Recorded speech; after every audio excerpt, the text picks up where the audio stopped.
Hey guys, it's Epic and I'm coming at you with another video. Tomorrow, Fancy Pants and I are going to be taking off for our first major backpacking trip of the season. It's going to be 109 miles across Olympic National Park, and I thought this would be a good opportunity to open up my pack, lay out all my gear, and show you guys what I'm carrying for this backpacking season.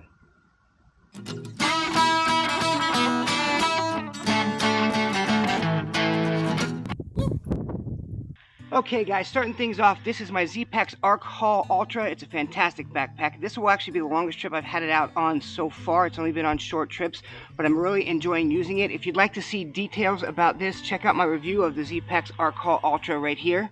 And then moving on down the line, this is my food bag that I will carry most of the season, but as you can see, I also have a bear canister sitting right here. The reason is this is going to be interchangeable for the season for me.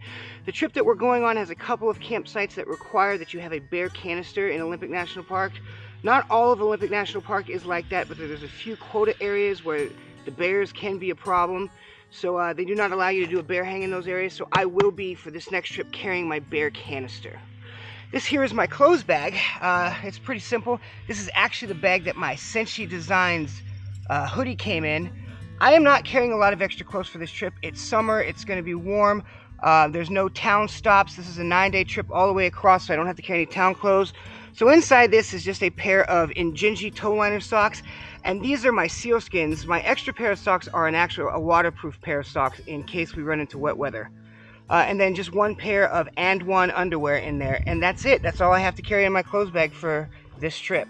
Moving on down the line, here's my trusty Shemagh. You guys, I think, have probably heard me talk about this tons. If you have not seen me talk about a Shemagh, check out my video right here, 5 things I replaced with just one. This is a fantastic piece of equipment. I carry it with me on every backpacking trip that I go on, regardless of weather, terrain. This is always with me.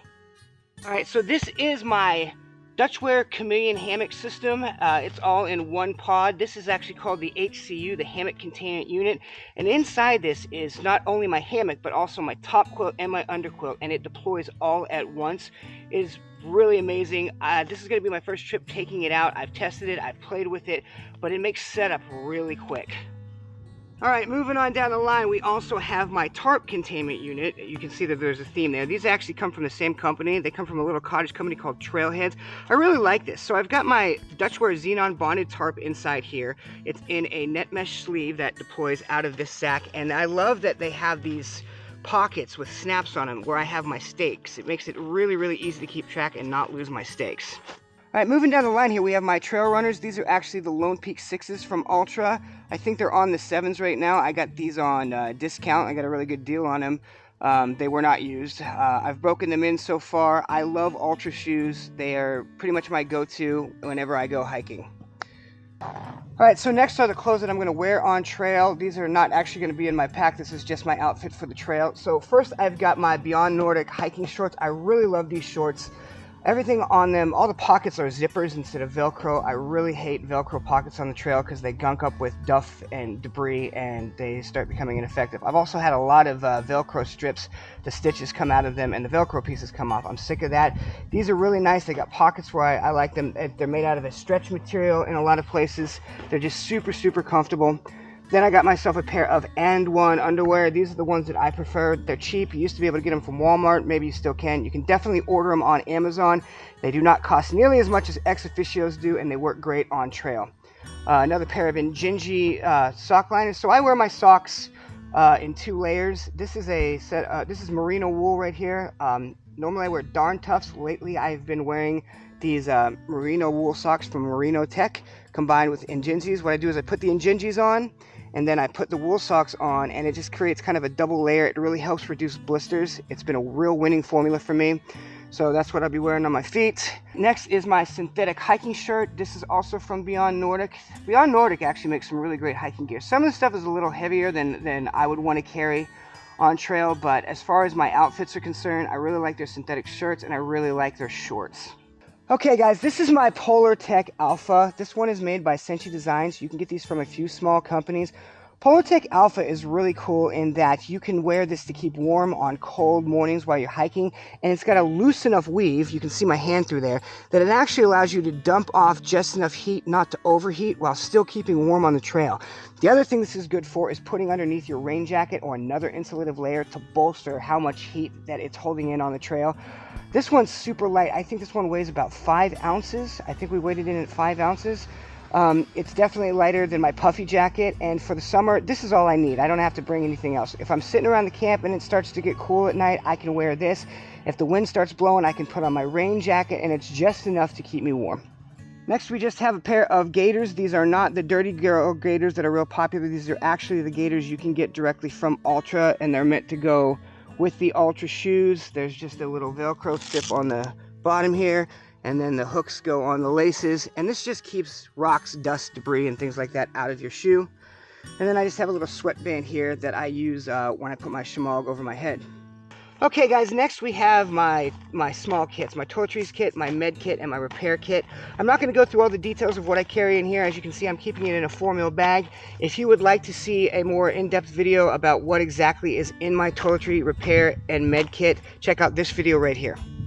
So I actually separate out some of the stuff from my toiletries kit that goes in my front pocket, things that I know I need a quick access. Right here we have bug spray lotion that I put on, and I also carry some spray bug spray. The reason I do that is because this stays on the skin better after I sweat. It actually lasts longer.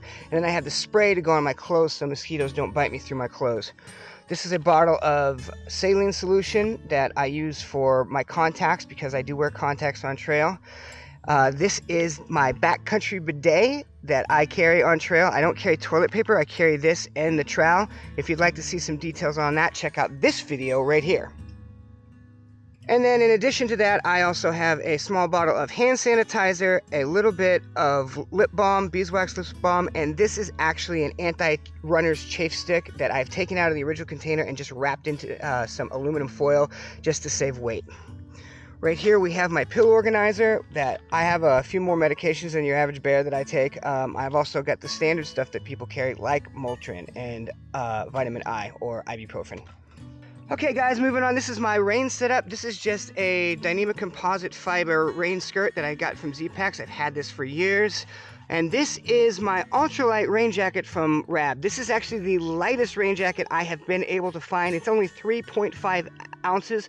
I use this here in Washington when I run in the rain. We have 9 months of cloud cover here, and it rains most of that season. So this is also the jacket I use to run in. It was actually designed as a runner's jacket, but it works great for backpacking. All right, so moving on down here, we have bear spray. I always carry that on the trail because I'm usually in bear country. I know a lot of people prefer not to carry this. I definitely prefer to have it on me. It gives me that warm and fuzzy just in case I have a problem. This is my electronics kit here. This is my Zoleo tracker. I used to carry a Garmin InReach Mini. I've actually since switched to the Zoleo. I like the interface on it better. I think the app is easier to use on the phone. These are the headphones that I carry on trail. These are actually the Shocks Apex headphones. I'm going to do a review for you guys later on these. These are actually really cool because they do not go in your ears. They're actually bone conduction headphones, and they make it so I can listen to music or an audiobook if I feel so inclined on the trail. But I can also hear what's going on around me, which is really important when you're hiking. Next, I have my NU20 headlamp. Right now, I think a lot of people are using the NU25. This does not have a red light. This is just a really simple headlamp with multiple brightness settings. It doesn't have any extra bells and whistles. It's really light and very dependable. So next is my charging setup. This is my Nitecore 20,000 milliamp lithium polymer battery. It is actually, I think, the smallest 20,000 milliamp battery on the market that is actually, in fact, 20,000 milliamps. Around the outside of it, I've got an organizer that I've got off of Etsy that I have my little adapter. So I carry 2 charging cords with me. One is a long one so I can reach a wall plug if I'm in a hotel or something on a through hike. The other one is just a short cord that I use to charge my devices, and I have multiple adapters to go on that cord, a micro USB and a proprietary charging port for my Garmin watch. And then there's also a little USB light on here. If you guys are interested in this little doohickey that wraps around the battery and holds these things, there's a video right here where I show things that I bought off of Etsy, and I talk about this carrier for all your cords and your adapters. Okay, so next we have my food stuff I use for cooking on the trail. This is my meal cozy. As you can see, it rolls up. I used to make these out of Reflectix, and the Reflectix ones work just fine, and they're a really cheap option. I got this one from PackBack Designs because it rolls up and just stores at a smaller profile inside my pack, and that was the main selling point for me. Then I have my alcohol stove right here. This is actually from Trail Designs. It is a Caldera keg system. So it basically is a cone, a Foster's beer cook pot, a small Kojin stove with ceramic batting in it so the alcohol does not spill out of it. And then I'm carrying a Vargo bottle of fuel. This actually comes with a 5-ounce bottle that you can store fuel in, but we're going to be gone for 8 days, so I actually have to bring my larger Vargo bottle out for this trip. And this is just heat, which is a denatured alcohol that we use for these stoves. Okay, so next is my water bottle, and as you can see, it's got a goofy mod on top of it. If you are interested on how to make this mod, you can check out this video right here. I just designed this to hook on the front of my backpack and have the nozzle close to my face, so I could basically get the benefits of having like a Camelback without any of the drawbacks, like not knowing how much water I have and not having to rip everything out of my pack to refill it. So this is my Flux bottle with my Befree filter on top of it. This is my preferred water filter. These things are really nice. The flow rate on them, especially starting out in the beginning, is pretty much just the fastest thing you're going to get. None of the other ones come close. This will, after a while, slow down, but I think the flow rate is still pretty acceptable even after it slows down. I prefer to get the Flux bottle because the bottles that come with this filter system, I keep getting holes in them. I just don't feel like they're durable enough, and this was the upgrade. On this trip, I'm also going to be carrying one of these Hydrapak flasks. This is a 2-liter water flask. There's a couple places on this trip where the water carries are separated to a distance where I'm going to have to carry more than just the 2 liters that I can carry in my filter and in my water bottle. So I'm going to be bringing this on trail so I can carry a little extra at times where it's needed. Alright, so last but not least is just my fanny pack that I carry on trail. You can carry this on a separate strap that it comes with. It also integrates directly into the hip belt on the backpack. I have this on trail because I carry my camera equipment in it, and also it's nice to be able to just put a couple of snacks up front so you can have quick access to them without having to take off your pack. Well guys, that is my pack loadout for this season. I really hope that you enjoyed this video. If you like what we do, be sure to like and subscribe and hit the bell notification so you know when we make future content.